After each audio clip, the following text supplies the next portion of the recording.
welcome to the D3D4 Football Podcast with me, your host, James Richards.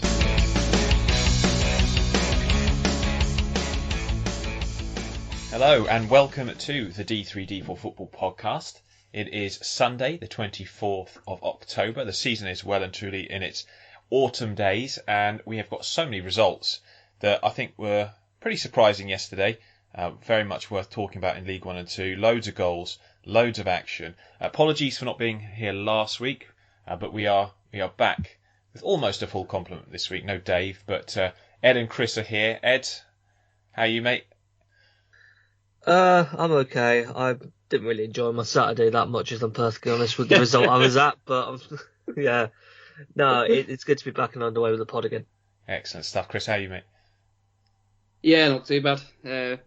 It's in the third week of this super cold that's been going around, but otherwise pretty well. Super cold, yes, hitting both my children this week. It's the beauty of teaching first years at university. Yeah, I bet. Yeah, it's kids go to school, pick up everything, and same with you guys. I'm sure when you're out and about, especially Chris with your uni work.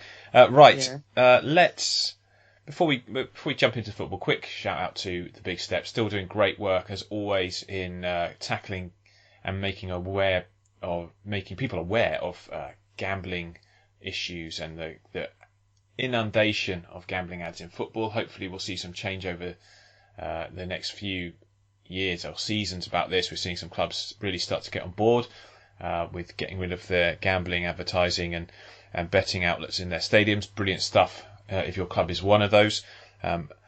Really happy to be partnering up with Big Step. As I say, they do great work. And also to all our patrons who have helped us continue to bring this pod. So apologies for last week, but covering the cost of this podcast has been really very highly appreciated from all of us, and we will endeavour to bring you the weekly roundup as the season continues to progress.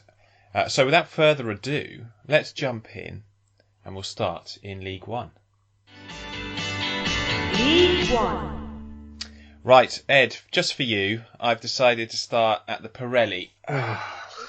just before we get going, okay, I'm going to go to the back of my mind and get this game back out because I stored it there so it could be deleted later. So I'll just go get it and bring it out to the front so you can talk get it about out of the recycle bin, put it back on the desk. I know you start with this. I haven't deleted it permanently yet. I've set it just to this. Yeah, no. Well, I did. There was other games that were worthy of starting with, but I just for Ed's sake, really. Ugh. Because he's still under this delusion that Burton somehow are the best team in yellow in this division. And although Oxford were wearing their kind of blue paint splattered over a white wall sort of shirt that they've got this season, which is not that bad, it's quite a good away shirt. It didn't take us long to remind Burton of who is the boss. 1 minute, 48 seconds it was, wasn't it?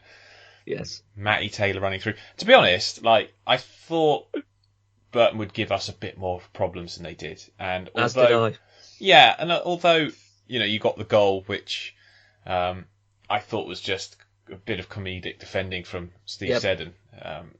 It really was never. I never felt that we were in danger. We sort of bossed the match in a way that we haven't done for a while. We tend to have good spells in games and then let other teams back in, usually from a set piece or something like that. But no, we were brilliant. James Henry, I thought, was fantastic. I thought Cameron Brannigan ran the midfield. I thought for Burton, Harry Chapman was probably your bright spark. He did well to sort of. He didn't quite set up the goal, Seddon sort of did that for him, but he did make the run and cross that put us in trouble.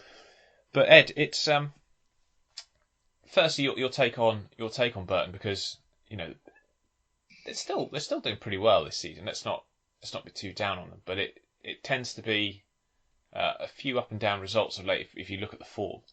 Mm-hmm. I said after this game, I think if I'm right, Burton are 8th in the table at the minute, 2 points off the playoff spots, which sounds good. But that Oxford game yesterday was kind of reminded to me that there's a whole new level we've got to reach if we're going to end up in that top 6 at the end of the season. If you play Oxford and you don't get control of midfield, you've had it.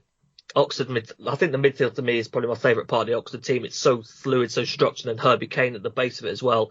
And Burton couldn't get a grasp of midfield, couldn't pick up any second balls, and they were just going straight through them. So it's no surprise to me that Oxford dominated it as much as they did. The Laking goal to make it 2-1, I didn't bother celebrating because, to be honest, I knew what was coming. They hadn't deserved really an equaliser. They hadn't really. I don't think they'd recovered from a 2-goal deficit at any point in the season anyway. It's happened in a few games previously, and then of course the penalty comes up the other end. Bit of a shame for Garrett, who, to be honest, probably kept the scoreline down over the whole thing, especially in the first half. It could have been even worse than it was. Deserved Oxford win. I can't really complain about it, to be honest. Yeah, the Garrett situation there was a bit of just communication, wasn't it? It was just a back of hesitancy. Yeah, he was on his heels, and his defender sort of was telling him to come, and then I have to say, Matt Taylor is not a player you want to play against. He would do your head in. It's great he's on Oxford, but you can see why he's so effective. He's very intelligent, and he does cause defences a lot of problems. But yeah, I was very pleased. I'd like to say the midfield, Henry, Kane, Brannigan, excellent. Yeah, I've been debating for a while who out of you and Lincoln City is Hasselbank's kryptonite, and I've decided it's Oxford. There's just no answer to it. It doesn't matter what happens. I'm not looking forward to the game at the Castle later this season now because we're going to have to put up with this again. It just feels like Oxford is just the perfect answer to have a Burton try to play. Yeah, I think we've got your number, certainly in the last few games, and it puts us up into 6th in the table. 4 wins in the last 5, and it's looking pretty good for Oxford. I'm very happy. I'm quite a grounded fan, it's fair to say. I don't get too over the top when we win games. Because I'd like you, please, to actually get into the playoffs and win a campaign for once and get into the Championship so I don't have to bother with Burton Oxford games anymore. I'm honestly just fed up with them now. Yes, we haven't done playoffs very well since being in League One in recent times. Sunderland renewed their famous, I don't know if it's a rivalry with Charlton, but they've had some interesting games over the years for sure. Mostly in playoff matches, but they lost 1-0 at home. Johnny Jackson in charge for the first time after Nigel Adkins was given his marching orders, without much surprise really, considering the form and the performances that they've been in. It was a pretty unsurprising dismissal, that. Yeah, I mean, you may be the happiest man and most positive man on earth, but if you can't get your midfield to sort of structure out a game in League One, and you're going to be in big trouble. And I don't know, it seemed a bit strange to see Adkins struggle so much. A lot of the fans suggesting that he was slightly antiquated in the way he wanted his team to play. Not really sure of his system, kept changing and chopping and changing the side. It's weird. It's not like he's got a weak squad, or not like he had a weak squad either. It's just not worked. I don't know. What do we think of Johnny Jackson's? He's been given. So the chairman has basically said he's got a little bit of time here. He's not rushing this appointment. Johnny Jackson, obviously, if you remember him as a player, he was quite technically gifted, and he's got a number of technically gifted players to sort of work with at Charlton in that squad. A good win to start it off. I mean, let's not read too much into it because there were two factors here. Sunderland just not getting going at all. They're really poor, and some really bad refereeing, frankly. Yeah, some odd incidents. I think they were a little bit fortunate, Charlton. I know Lee Johnson always complains when they lose, saying that they should have won, but I think he might have had a point that they probably deserved at least a draw. Well, there's definitely a penalty call in this. Stockley should have been sent off. I don't think Stockley pushed Flanagan for the goal, frankly. No, I don't buy that. There was nothing in that. But yes, the referee didn't have a great game by all accounts. But Sunderland, first home defeat of the season. It's a blip. The problem with Sunderland, I'm not having a go at this season because let's keep this in context. They've done really well. I think it's 9 wins in 13 or something like that. One of their best starts in several years. Yeah, absolutely. This it was the 1890s was when they had a better start than this. Yeah, something stupid like that. Yeah. Yeah, crazy. So I mean, let's keep this in context. Sunderland fans should not be panicking or worrying too much about one bad performance. The only thing you think with Sunderland though is like in the last few seasons we've seen them in League One, the mentality can sometimes seem to slip. So when they have a poor result, it's important that they bounce back. I mean, I think the next week, the next few games, I mean, they've got League Cup and that, but they've actually got Sheffield Wednesday coming up, haven't they, in Rotherham? I think Rotherham first, then Sheffield Wednesday. So that's a big week next week for them. And, I think Rotherham are a good side. We saw Rotherham pick off MK easily yesterday. So, fantastic side that they're going to have to play against. They're only a point behind Sunderland in the table, but obviously having played that game more. I think it's a must-not-lose game for Sunderland considering, and I know it's early in the day, but I just don't want to see them get into that losing mentality that they sometimes go on. Am I making sense here, chaps? Yeah, could you not say, does it not feel like every game's a must-not-lose for Sunderland? I just feel like they're one of those clubs, that kind of club you get in every league that's really scrutinised if they're not picking up 3 points. Or it feels like there's something not right if they pick up 3 points. Because of what they've been through over the last few years and their lack of ability to see it over the line, whenever they go and lose a game which you'd expect them to win, you feel that negative energy sort of just. We're also getting into the period where Lee Johnson and every club seems to challenge him. It's that winter period. Every club he's been at, he seems to. Well, he has these streaks, doesn't he? It's always been known as, isn't it, Streaky Lee? Yeah, but it's always, November to January. It was the same at Oldham. He did it at Barnsley and at Bristol City. Well, I don't think many clubs really have an entirely smooth season, do they? You normally come across this kind of grey patch. I think Sunderland, the problem with Sunderland is, and maybe Lee Johnson, is it's consistently put them in a position where they can no longer reach the goals that they want. So for Sunderland, automatic promotion has been ruined by bad runs. And in Lee Johnson's time as manager, his bad runs have stopped him with mostly, I think, Bristol City, for example, not getting the playoffs and stuff. I still personally think this is the most confidence I've had in Sunderland, really, since they've actually come down into League One. It just feels like this is the best setup they've had so far. I'd agree. And it's one defeat, like I say, keep it in context. But let's see how they do. Let's see how they bounce back, because I think today's performance, or yesterday's performance as we record this, was just not particularly good. One team that played really well yesterday, and one man in particular, was Shrewsbury Town and Ryan Bowman. A 4-1 win, 3 goals for the former Exeter striker. Perfect hat-trick, left foot, right foot header. Also got an assist. It was an absolutely complete game. Alfie May sent off as well for a challenge where he won the ball. Adam May, sorry, yeah. I was going to say Alfie. I'm talking Charlton there. What is it with me in first names? It's always been the problem. It is a May, It's a May, yeah. But anyway, May sent off for a 2-footer challenge, and Jack Airedale scoring the best goal of the game as well, which is, scant consolation. That. Yeah, it was. What a strike.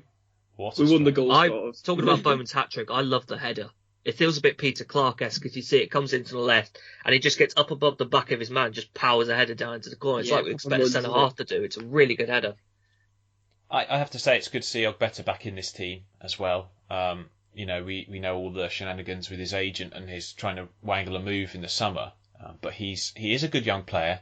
I think he needs time on the pitch. I think Leahy, you've basically got 3 left backs playing in a 3-5-2, so it doesn't quite work on paper, but actually on the pitch yesterday it did well. You got George Nurse playing left centre back, Ogbeta left wing back, and Leahy sort of the left of a centre midfield. So there you go. It's you work with the resources you have, and Ryan Bowman scoring those goals.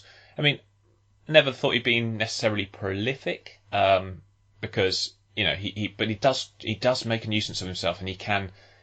I think step up to League One was not really a surprise. I mean, some people were saying he's not that good, but I think what he offers is clear to see, and good to see the Shrews get that win, boys, because what a difficult season it has been for them. Yet, it doesn't take much to pick up a few results and get yourself pushing up the table. Actually, sitting, I think, outside.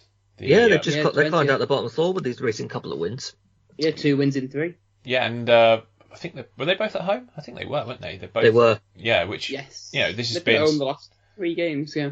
Yeah, their home form has been something that I've always looked at as a bit of a bugbear. They're 9th in the home. If you just take home results, they're 9th. That's not bad. And they're 23rd in the away one, with just a point. Yeah. Says a lot, really. Does indeed. That was Sheffield Wednesday of all teams as well. That point on the road. So really good result for them. Red card. Any complaints about that? I mean, he did get the ball, but it was reckless. Yeah, I think it's a red card. Yeah, I don't see people having many complaints with that. Frankly, I didn't think it was a particularly good challenge. Cambridge, a few concerns over them. I mean, was it 5 without a win now? Yeah. In the league, it's not been 6, great. I think. Yeah, 6. Yeah, it is 6. They've drawn 4 of them, so let's not pretend it's a crisis. But it's they're a team that we did expect to have some struggles at this level. Although they have drawn with Sheffield Wednesday and Ipswich. I was about to say, yeah, a couple of those are actually very good draws, But then you look at the likes of drawing with Crewe, losing to Shrewsbury yesterday, and it's, I don't know. You want to be picking up 4 points in those 2 matches. With the exception of Bolton, who we always thought had the quality to be third or clear, we look at Cheltenham, Morecambe, and Cambridge and just say keep above that red line. Yeah, I agree. And at the minute they're doing that. There will be patches in the season where the quality of other teams might well show through as it did yesterday in that Shrewsbury game. But I still feel quite good about the three of them doing it. There might be some defensive frailties that need to be sorted out a bit, but I still feel quite good about them compared to others. We'll see how it pans out. They've a few issues in their midfield at the moment with injuries and suspensions, so that could leave them a bit short in the matches coming up. Gillingham threw away big 2 points yesterday, and I know they'd have taken a 2-2 draw before the game, but this you often say a draw is a good result, we'll take it before the game, but actually the context of the match is quite important, and they were 2-0 up going into the last 4 minutes or so. I just question really like the game management here of Steve Evans. He's got to see this out. He's got to slow the game down, make some changes, pack the midfield, do whatever you can to get yourself over the line, because for Gillingham, this season is all about survival as well. Let's make no bones about it. They've got a very small squad, lacks depth, lacks competition. No doubt they've got some very good players in there, like Sir Dempsey and Oliver, who've, I think, been very, very impressive over the last couple of campaigns, but will be even more important this season. You've got to see this game out. You get into a 2-goal lead, you manage to hold on to it for the vast majority of the game. And Afolayan does score a good goal with 4 minutes to go, but I don't know. Gillingham fans on Twitter, I noticed there was a sort of questioning over Evans and his choice of substitutions, his timing of substitutions. He didn't actually make a change until after the goal. Yeah. You're 2-0 up. I like the change in the 91st minute. Just, they've lost the 2 goals and then he makes the change. It doesn't make much sense to me. No. At all. I think Dave's picked a good week to take off, though. Yeah, he probably has. I wish I could have taken this week off. Ed, come on. You need to be reminded of your place on this podcast. I'll give over. This week's podcast brought to you by the Big Step and Smugness. But that's it, yeah. Yeah, I wonder if there's a company called Smugness who can sponsor us whenever Oh, I speak. But that's my big bugbear with the Gillingham result yesterday. 2-2, but they didn't make a change at all, and I think they had 3 midfielders on yellow cards at that point as well. Just bring on Adson earlier. Bring on. But they are playing the best team in the league. Yes. Why does he keep saying that? We're going to get that in there, haven't we? He said it last season, and it worked. It did, to be fair, it worked last season. I think it might be ambitious to say it again, but I think that's Everton's way. He's just going to put the spotlight on him so it doesn't go on the players, and fair play to them. I think Ian Everett's going for the John F. Kennedy approach. When he said they'll reach the moon in 10 years. I think it's the same idea. Yeah, exactly. Yeah, I don't know. I think it's a tactic. It's a tactic. I'm sure. I'm sure he's aware of saying it's going to bring him a bit more scrutiny, but like you say, maybe taking some pressure off the players a little bit. Mm-hmm. But credit to them for coming back, because it's very difficult to do when you're 2-0 down with not long left. But they did it. They got an important point in the end, because you go into this game against Gillingham thinking for Bolton, right, we're going to win this. We have to win this. They have obviously got ambitions. I don't know what their realistic ambitions are, but you'd think the way they talk, it was playoffs. But coming into this game, you don't want to be losing 4 straight matches. No. They'd lost. They basically shown what they need to do in the last 3 games. They'd shown what they needed to do, I think, to be that team that can challenge. Because they lost to Sheffield Wednesday away, then they were trounced 4-0 at home to rivals Wigan. Then they lost to top of the table Plymouth 3-0. In the rain, yeah. And you have to say... I mean, Bolton aren't strangers to rain, though. Yeah, but that much rain, come on. Have you been to Bolton? Yes, of course I have. Yeah, we're all northern from where I'm sitting. But indeed, so the important result for Univ outside, because, of course, it just stops the rot a little bit, and those question marks, that confidence that might have been draining away a little bit from the squad. Dixon had a good game, by the way, because Gillingham should have put this to bed. Yeah. Tucker hitting the bar, and then Dixon making some really good saves. Fantastic saves, in fact, to make sure that the Gills didn't add to their 2-goal lead. But yeah, again, game management, I still feel that's a couple of points drop there for Gillingham in what will be a very tight relegation battle this season. And talking of relegation battles, Doncaster 3, Cheltenham 2 was the final score. They nearly threw this away. They couldn't make it easy for themselves, could they? Well, they don't want the fans they don't want fans to leave early or anything like that, I think, Yeah, where's the fun in that? Yeah, exactly. But 3-0 up inside sort of 54 minutes. It looked all but over. Did Cheltenham miss a penalty in this as well? They did, Circum. Yeah. Yeah. Wow. I mean, but a very important win for Richie Wellens' side. I mean, it's a 4-3-3 he went with. Dodu getting the goal to open the scoring, then Anderson right on half time with that header, and Vilka adding a third. Alfie May, I'll get it right this time. Alfie May, who of Cheltenham, not Adam May of Cambridge, but Alfie May's got a goal back, and then Williams added one right at the end. Again, though, for Cheltenham, a disappointing result on the road because defensively they're all over the place, and yes, they've got some players missing. It's fair to say because they're playing with like a back four, and Pollock and Long are their centre backs. So, Raglan not available at the moment, I assume. Neither is Will Boyles, and they're big losses for a Cheltenham side who have relied on that sort of defensive solidity over the last few seasons.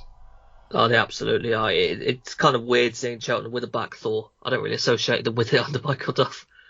No, I don't at all. I completely agree. And good to see Scott Flinders playing so well. He's people forget like how important he was because they obviously had Griffiths on loan last season, and didn't he break his leg in a challenge with someone from Oldham?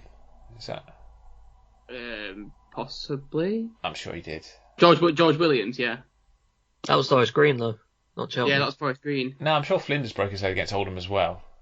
Why are you breaking people's legs? Yeah, it says Oldham have this habit, don't they? It's very possible. I mean, if you've ever been on a night out in Oldham, you'd know it's just part of the culture, I guess. What, leg breaking? Take break a leg to me, literally. Yeah, literally that expression has a whole new meaning in Oldham, and it's not one that you really want to be. You not want to be hearing on a night out by the sounds of it. But indeed, Oldham have actually broken more legs than 1 point. Yeah, it was against Oldham. Yeah. Yeah, it was. Yeah, I'm sure. I was watching the game. I seem to remember. I can't remember who it was who did it. But indeed, he's back in goal and he's having a good season overall. Although three shipped yesterday. But Doncaster, you got to take every single win you can at the moment. They're in the bottom three, 10 points from their 13 games. That's only their third win of the campaign. So really good stuff to see them scoring. That's the main thing. See them scoring 3 goals. They've really struggled to find the net this season. And I have still got a lot of concerns about them, but that might do the attacking players a lot of good confidence-wise. Rotherham don't need to worry about confidence, especially from people like Michael Smith, who nearly scored a really good goal in this, hit the top of the bar. But Ladapo did add to his tally, and a 3-0 win at MK Dons feels like a big result, Ed. Oh, massive result. I'm really fearful of this Rotherham team right now. They look really, really strong, and it looks like you're trying to hold them back rather than actually beat them at the minute. And who was it who dribbled past like everyone, set up the third goal? Was it it was Michael Miller out on the left flank, I believe. Oh, yeah. Set up the third goal. Yeah. Yeah, he just turned him inside out. That was impressive stuff, I have to say. And, from a player that I'll admit I'm not hugely familiar with. He's not...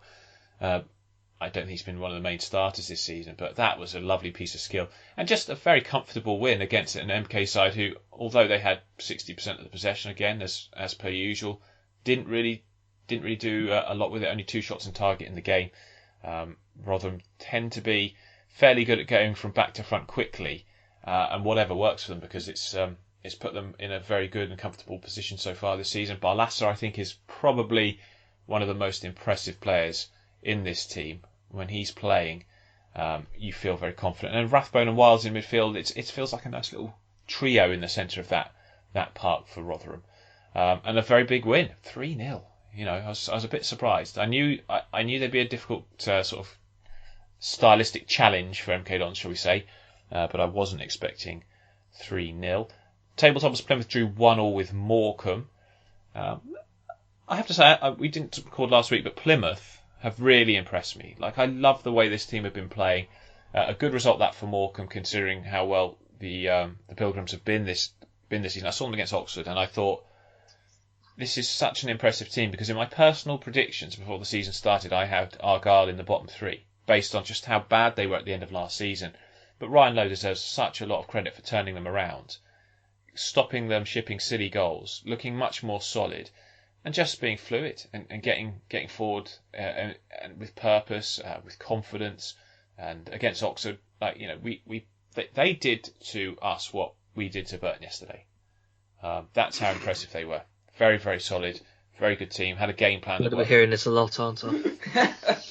Had a game plan that worked to perfection. And yeah, very, very impressive team at the moment, Plymouth. Sheffield Wednesday drew 1-1 with Lincoln. A bit of pressure on Darren Moorhead. Do you think that's... They're dropping too many points to me to take them properly seriously. I'm really struggling to do it, take them seriously as I'm taking, Wickham or Sunderland or Rotherham or Argyle. They got some really good players. I'm not doubting that Sheffield Wednesday, but it just feels like you can compete with them no matter who you are. Yeah, it does. It does feel like they tend to give away a cheap goal almost every game as well, and still not sure they're getting the best out of their key players. And we all know who those key players are. So Wednesday fans rightly frustrated. I would not be leaning towards dismissal of Darren Moore as it stands. I just don't see. I think stability for a period Something of needs time. to change, though. I mean, not manager, but I don't know if it needs to change their coaching staff or just a total change of philosophy. But I mean, the ninth in the table at the minute, that's not a good finish to me if they end up there. I suppose I've got to remember with Sheffield Wednesdays there was such turbulence over summer, but I think you're right. I think this is it's not good enough.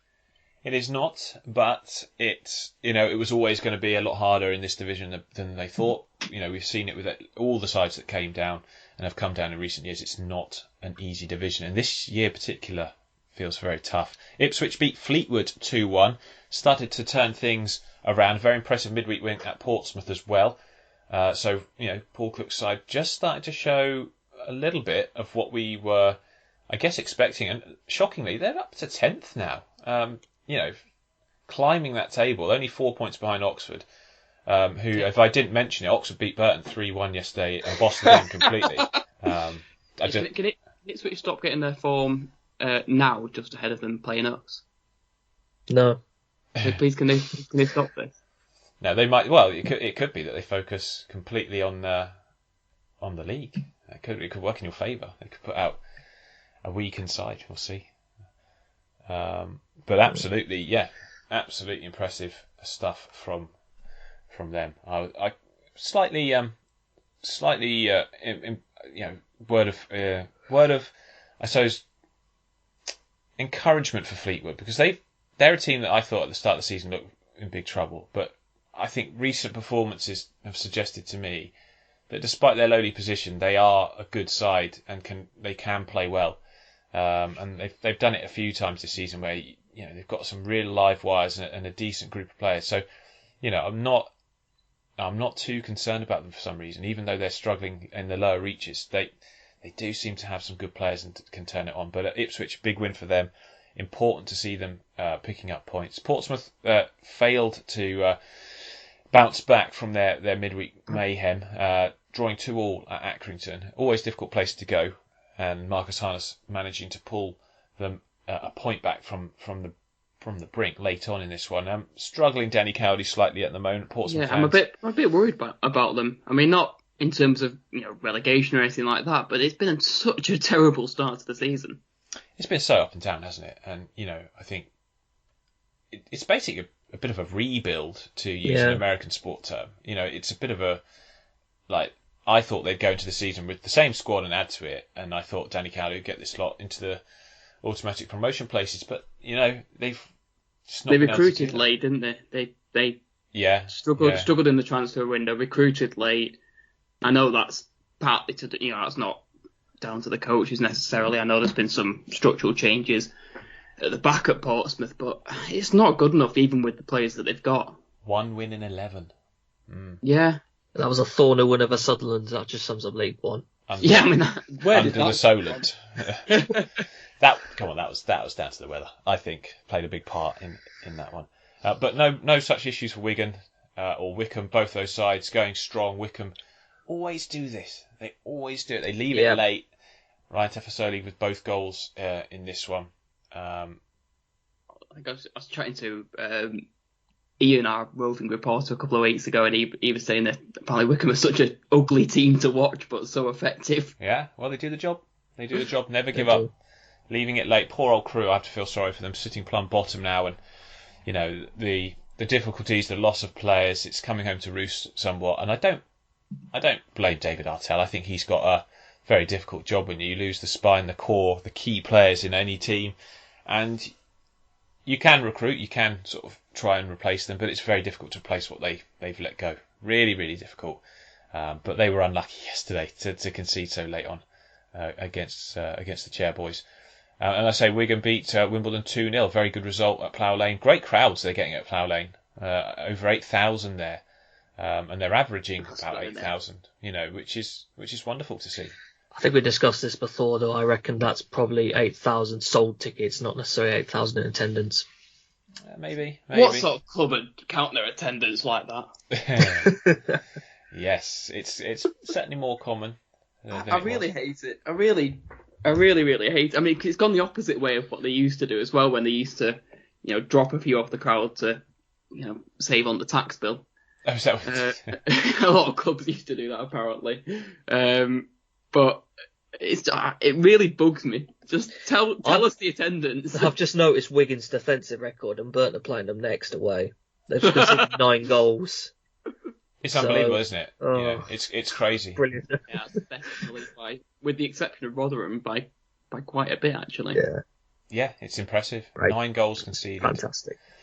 And this is why the players that they've got, like Jack Watmore and people like that, who Portsmouth let go, even to an extent Tom Naylor, these guys, I think, are big losses for Portsmouth, and kind of do explain why they've sort of sunk a little bit further down the division than we expected, whereas Wigan have just gone from strength to strength, I should say, under Liam Richardson. He's done a great job. And as the table, it shows that, they're sitting there at the moment. What a promotion race this is, by the way.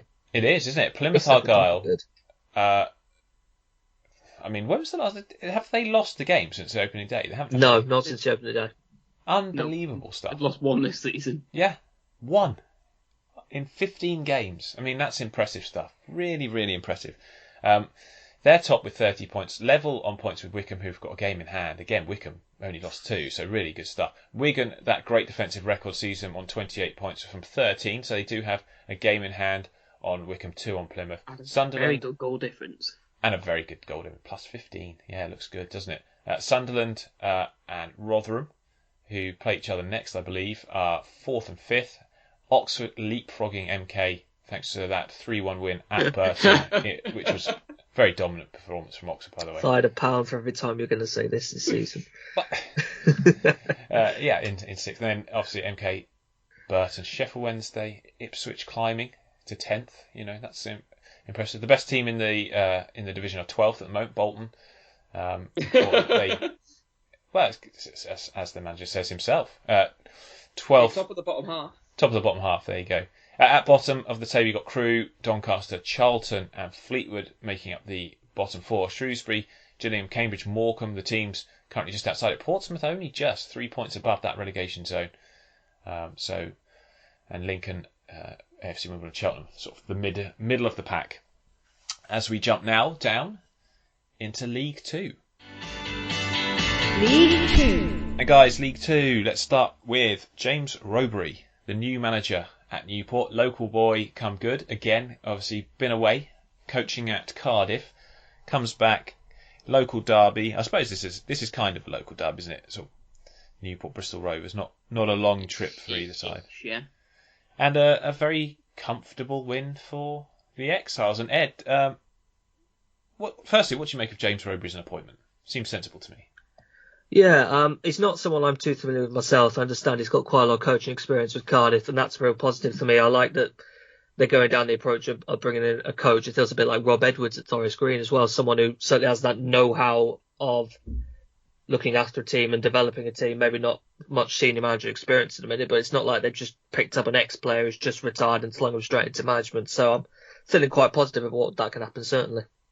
Yeah, Chris, what do you make of it? So I think, like I say, I agree with Ed, really. Echo what he said. And it's nice to see sides not just going for tried and tested old boys now. The manager merry-go-round.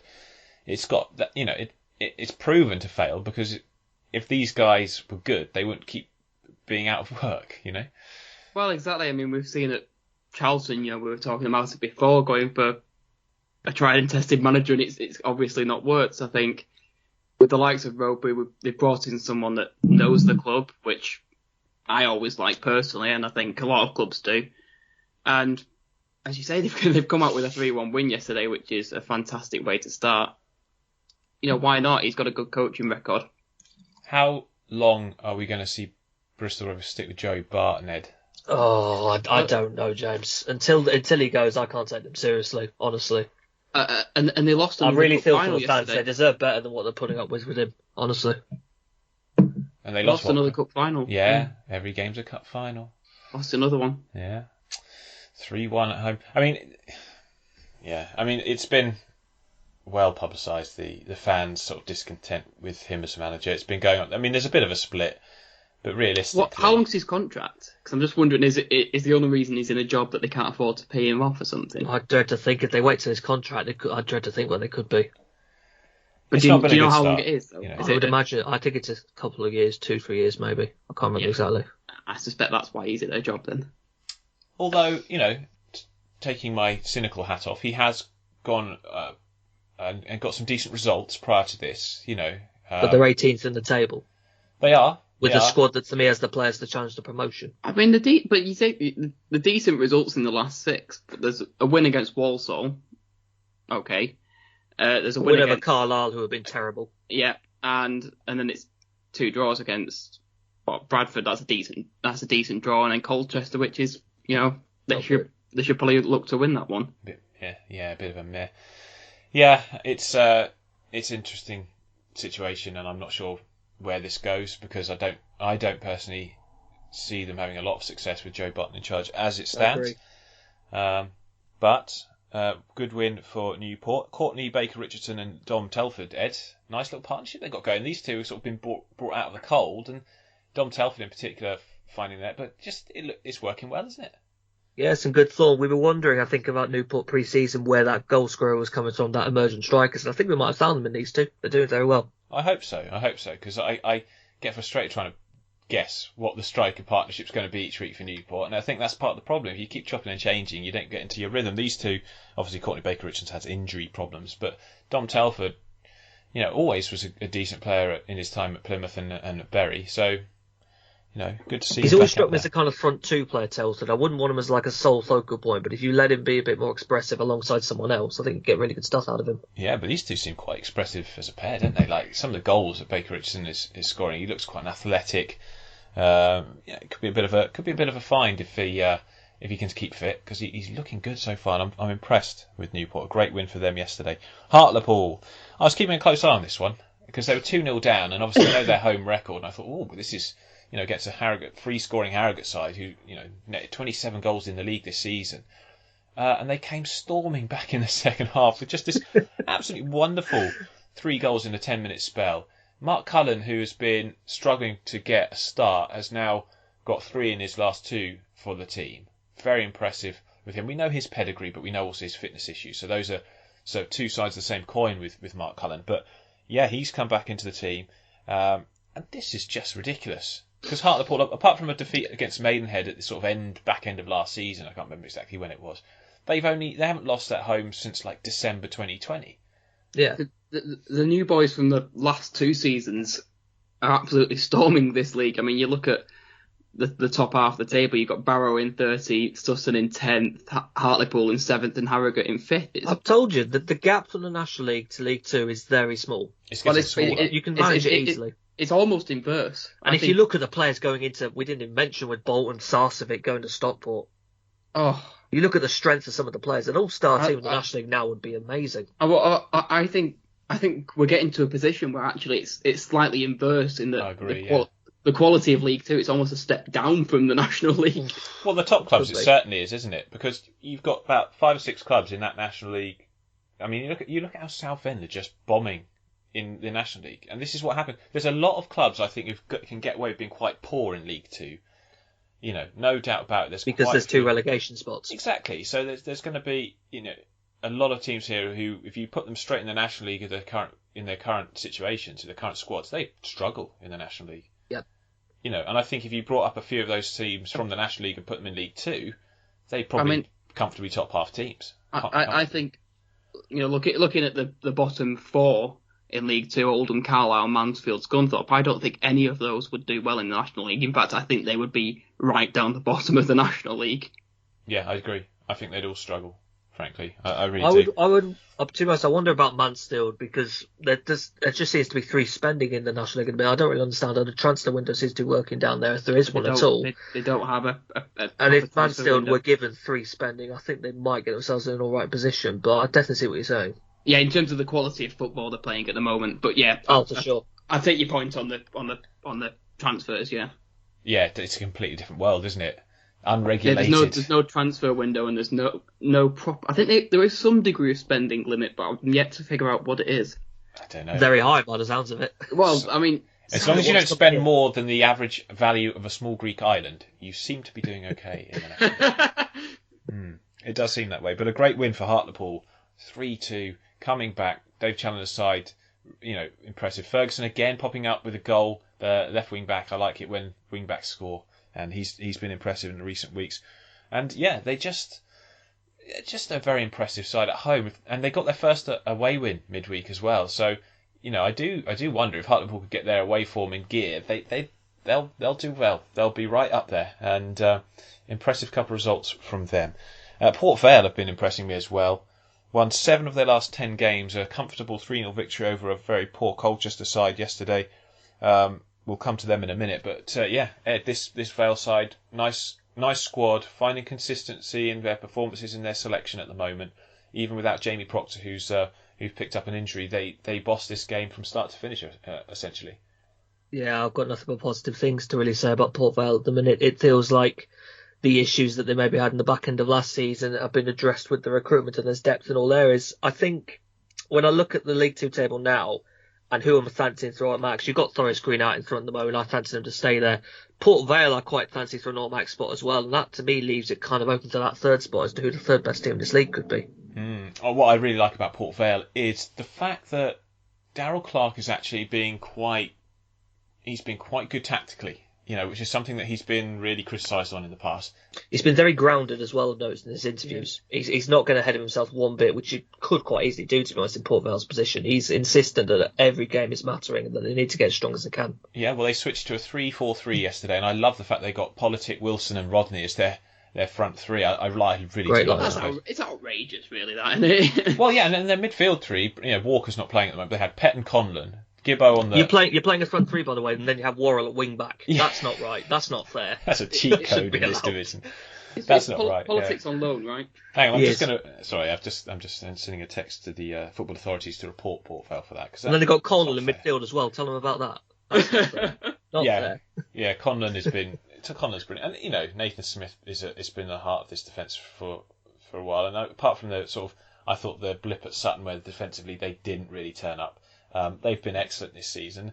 And they've got players that, you look at their bench. Aaron Martin played yesterday and came on and scored.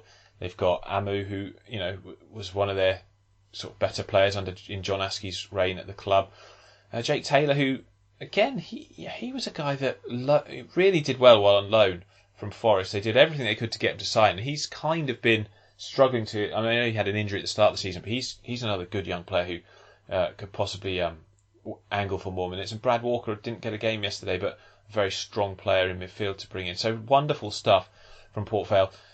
Colchester, off the field, there's been statements and stuff from their chairman about huge unrest regarding the matchday experience at Colchester. I mean, the stadium, I never actually went to Layer Road, but, only heard positive things from fans about it.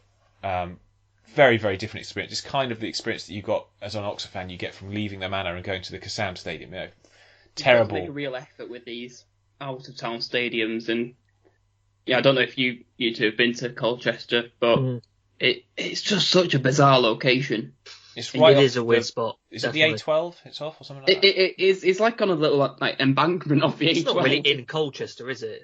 No, it's not. Really? No. And they've stopped, according to fans, they've stopped shuttle buses to the ground. It's hard to get there. Do I understand they've still got social distancing measures there as well? They've got, yes, I think if you look, I've read the statement from Robbie Cowling, which he released yesterday, I think, to address this.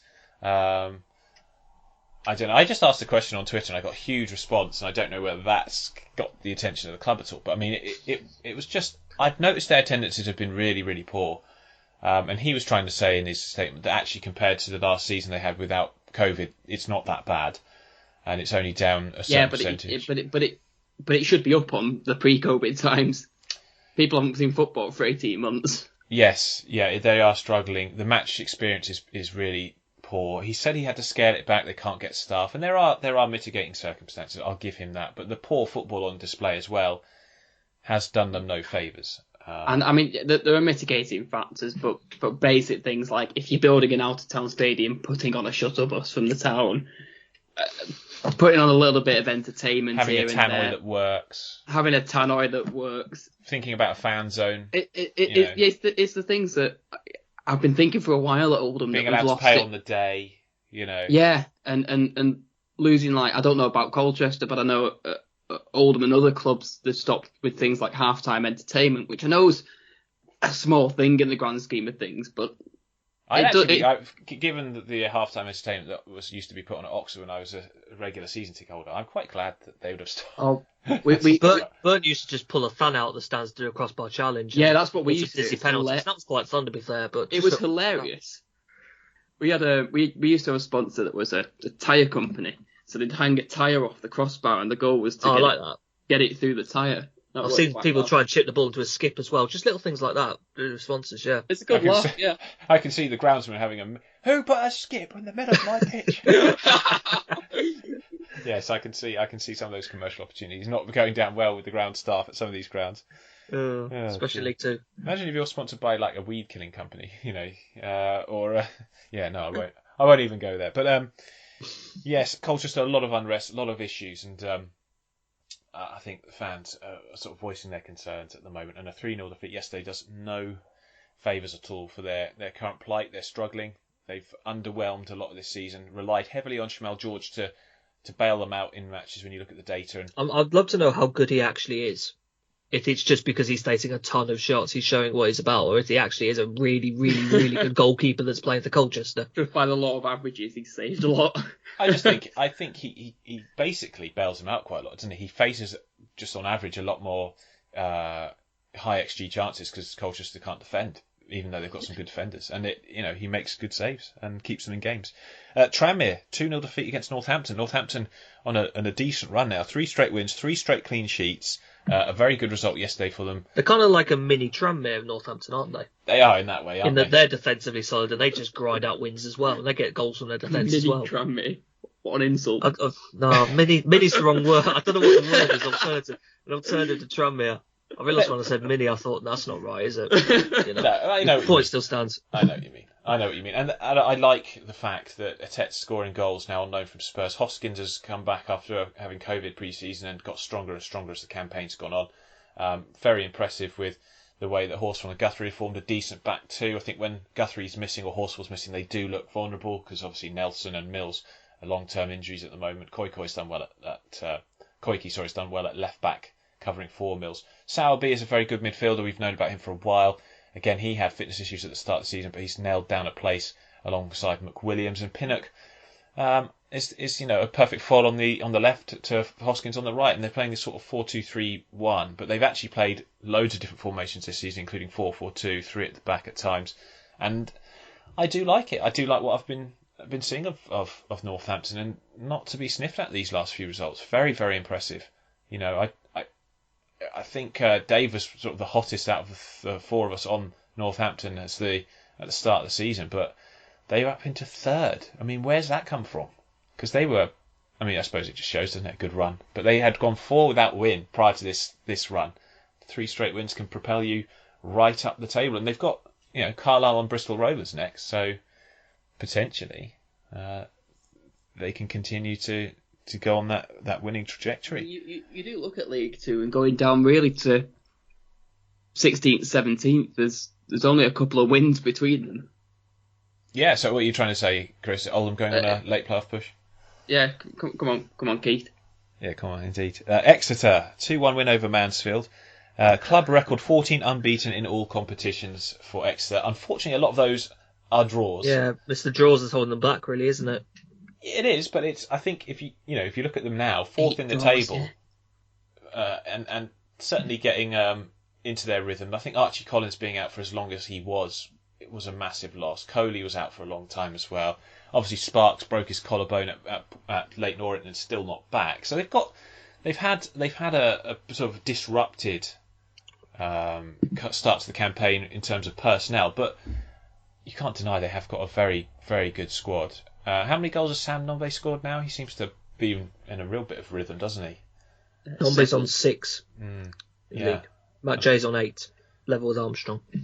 Oh, Matt Jay, that's caught me No, by it's surprise. Matt Jay. We know what he does. Yeah, It's not a surprise to me at all. He's one of these guys that just gets better and better. Probably, I mean, if I like playing this game with Exeter, where you sort of put all the players out. So who's the next big sale? I me's got to be Josh Key. Probably, I'd lean towards Josh Key. I'd love to know where Matt Jay would go. I don't know. If he was sold. If he was sold. You need to play him in a fluid system. It's almost like Shrewsbury are the right team to buy him, isn't it? Just play him behind Bowman again, get that partnership going again. Yeah. Well, they need a it. natural number 10, don't they? And he certainly fits that role. So sorry, Exeter, we're not trying to pick off your players. It's inevitable with Exeter, though, isn't it? Really, that these players they develop, but it's a conveyor belt. Like they'll lose some, but the next ones will start coming through. So it seems to be the way of it. And I have to say, Mansfield, I knew in my heart, looking at their injury problems and the crisis that they've got, they probably struggled to get a result here, but they did quite well. I thought they battled well. Great goal from Hawkins with the header. How much trouble are Mansfield in, guys? Big trouble. Big.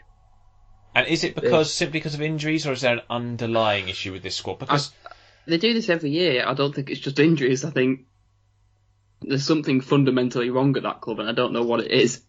It's difficult, isn't it? It's really difficult to put your finger on. I mean, they had Hawkins playing centre back, which still suggests that that's a big issue. And Oates and Bowie as their strikers. Danny Johnson and Hawkins were meant to be the sort of front two this season for them.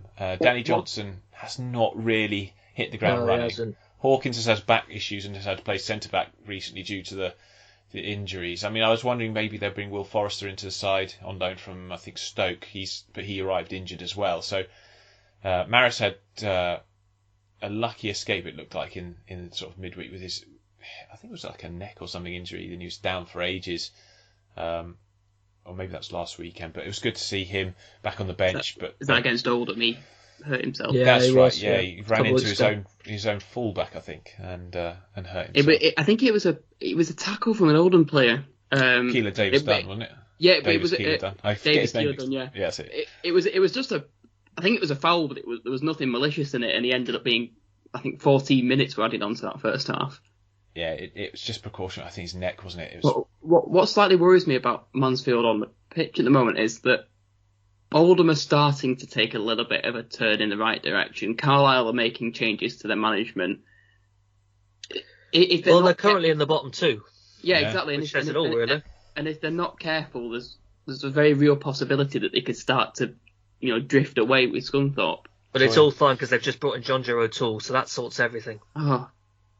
Knowing Clough is going to put him at centre back. No. Although having said that, I think I saw Carlisle are linked with Keith Hill, so. Okay, well there you go. Yes, it's a difficult season so far for Mansfield. I do worry about them, and as much as they're doing their best to join Chesterfield and Notts County to sort of make up that rivalry base in the National League, aren't Chesterfield going up? I thought they're going quite well at the minute. We'll see. It's difficult to know in the National League because only one goes up automatically, so anything can happen really. I think panicking with their signing this week. Yeah, they probably are. But yeah, so Mansfield in big trouble. Great win for Scunthorpe, 2-1 victors over Crawley. Massively needed because they've been awful. They've been awful. They've conceded 27. Yeah. Well, 6 of those were in one game to Harrogate. I know, but still, I mean, I didn't realise it was quite that bad until I just looked then. It has been absolutely atrocious, and we keep going on about the squad just not really being good enough. I mean, disappointing defeat for Crawley, to be honest, to go there. Yeah, very. And not get some. Is it who's the goalie? Rory Watson, isn't it? Yes. I was going to say Ryan then, but he plays for Tranmere. Yeah, Rory Watson actually had a very good game, made some unbelievable saves to make sure the points were staying in Lincolnshire. And my goodness, that could be massive. I still feel it won't be enough for Scunthorpe. I mean, they need, I think, massive squad overhaul. But they need a new squad. Yeah, I just and they're under a partial embargo, aren't they? They are. Yes, they are. I think it's yourselves. Well, we're under a full embargo now. You are now, yes. Yeah. But it's them and Gillingham, I think, the other two teams that took that, that monitored That loan agreement. haven't. I think there were 6 clubs, but I think 3 of them have paid it off now. And I think it's left with Oldham, Scunthorpe, and Gillingham that are still under an embargo from it. That's right, yeah. But a great win for Scunthorpe. Stevenage drew 0-0 with Leyton Orient. 4 straight draws for the O's. Has seen their season stutter along a little bit after a great start. Stevenage needed just to stop the rot after conceding far too many in the recent matches. They conceded 3 to Oldham. They did. Hallam Hope scored. Oh dear. Yeah, I don't want to be unfair to Hallam Hope, but that does kind of sum up Stevenage's defensive frailties, doesn't it, at the moment? And I think a good 0-0 for them, really, considering you just got to stop that rot as quickly as you can. Yeah. Forest Green, brilliant. 3-1 win over Salford. Some terrific goals in this. Kane Wilson. Do you guys think we have a runaway leader here? Yeah, I'm beginning to wonder if they could do it. Yeah. Just finally. Yeah, I don't. It's still early, but they look so good when they play their full complement of players, and their wing backs are sensational. You got a wing back who can ping in a free kick into the top bins from like 40 yards or whatever it was. That was fantastic. Do you remember one Dimitri Payet scored for West Ham against Crystal Palace? Yeah. It looped up. It reminded me of that, just the way it loops up and dips into the top corner. It was sensational. No keeper stopping it. Speaking of the keeper, I'm glad to see, although it's at Salford, I'm glad to see Conor Ripley playing regular football. He shouldn't be in League Two, though. I'm still not sure how that's happened. He should. I don't get why Preston signed him to put him as their fourth choice. Very strange. Yeah, it is. He was supposed to sign for Oldham around then, but there was a ownership change which went well. Emergency loan. He's at Salford, and then Kane Wilson with that absolute beauty of a third.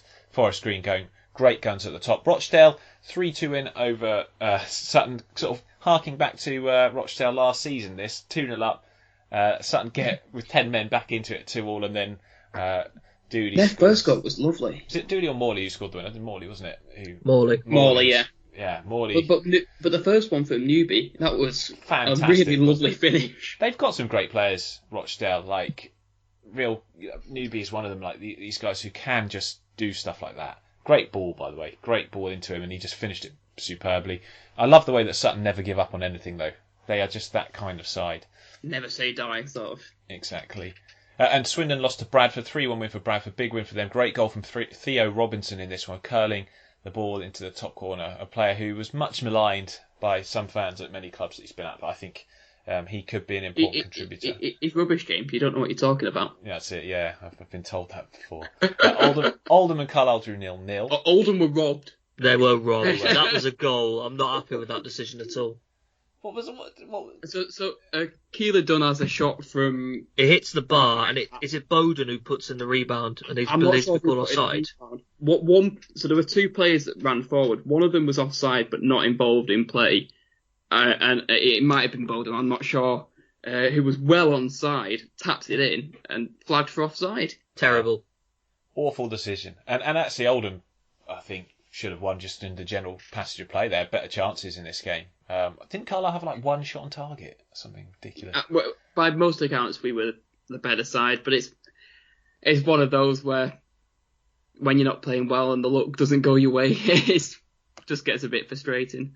Yeah, absolutely. It is one of those games, isn't it? Finally, it finished George Miller 2, Barrow 2. He keeps doing this. 7 goals in 9 league games. Do we just call him George Miller from now on, do you reckon? Yeah, I think we should. 7 goals in 9 league games. Great. But it had to be Josh Gordon, didn't it, who scored for Barrow in the 96th minute. It had to be. It's sickening, isn't it? To concede that. Say it quietly, because Walsall fans don't like me very much. But they've put together a little bit of a run, which is good. They've put together, and with George Miller playing well and scoring these goals, because we always said that Walsall just needed someone to score. But they've lacked that, but they've done well. Last 4 or 5 games, 5 games I think it is now. Unbeaten in 5 now, yeah. And just starting to look a little bit more like the side Matt Taylor promised the fans when he took over, and that's good to see. Yeah. Leaving us looking at the table, you say Forest Green top. They have got that gap now of 5 points between them and second Port Vale. Northampton third with Exeter, Harrogate, Swindon, and Hartlepool in the playoff places. Tranmere, Leyton Orient, Sutton outside it. Bradford Twin puts them just 3 points away, as does Newport. So they're in that race certainly going forward into for the playoff places. Scunthorpe bottom with 11 points. Mansfield's same points but better goal difference. Carlisle and Oldham 1 point above. We're out of the relegation zone. You are. Well, you were out last week as well, which is. Yeah, we were, but we didn't record last week. So. Yeah, so you got to separate. Stevenage, Colchester, Bristol Rovers, the teams struggling down there as well.